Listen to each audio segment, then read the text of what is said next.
It has been over a year since the President of the United States asked the Ukrainian president for a favor. In other words, Trump asked President Zelensky for dirt on Joe Biden to beat him in the 2020 presidential election. I can debate this with any Trump supporter any day. USA. USA.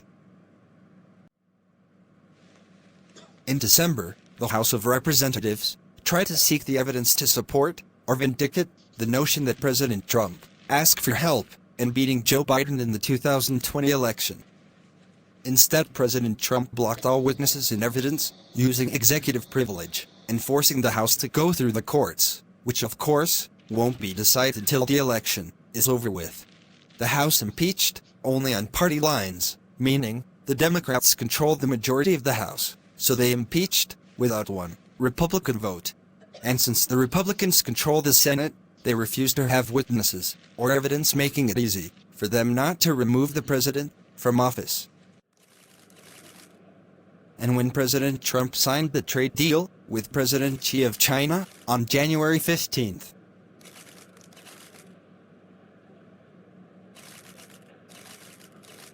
guess what else was going on in Wuhan, China? The local government was celebrating Chinese New Year by trying to host the world's largest potluck dinner, attracting 40,000 people, and trying to break the Guinness Book of World Records. Knowing how China handles bad news was not going to tell everyone the fact that a new virus was spreading around. Remember, the Chinese are one of the best at censorship, something we all should know. Now we are dealing with a president ranked #1 most divisive president in history, managing the most important pandemic since the Spanish flu in 1917.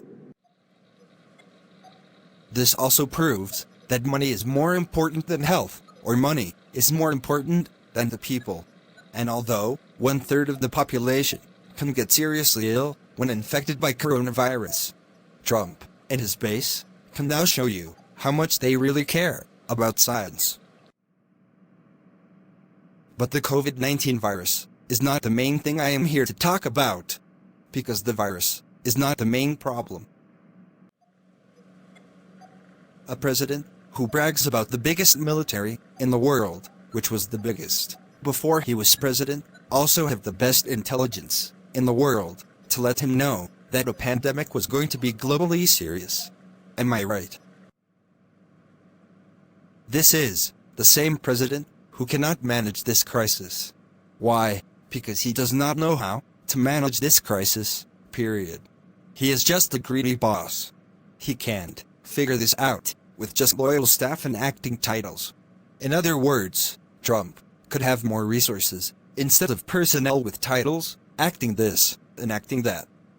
My theory, not conspiracy, but my theory. I think he gave the Republicans their low taxes, guns, and Supreme Court judges in exchange for Trump's ability to do whatever he wants with little to no resistance from the Republican House or Senate. And I figured out, even before the impeachment trial, that Trump will never give up office, even if he loses the Electoral College or the popular votes.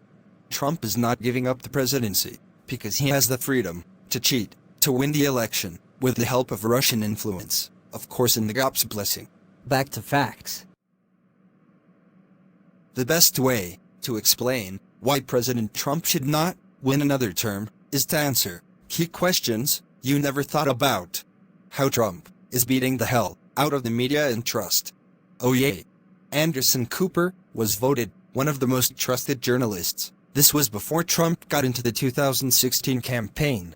I am going to give you facts, theory, not conspiracy theory, projections, and opinion. And now, you can see how lies and denial can hurt or kill you.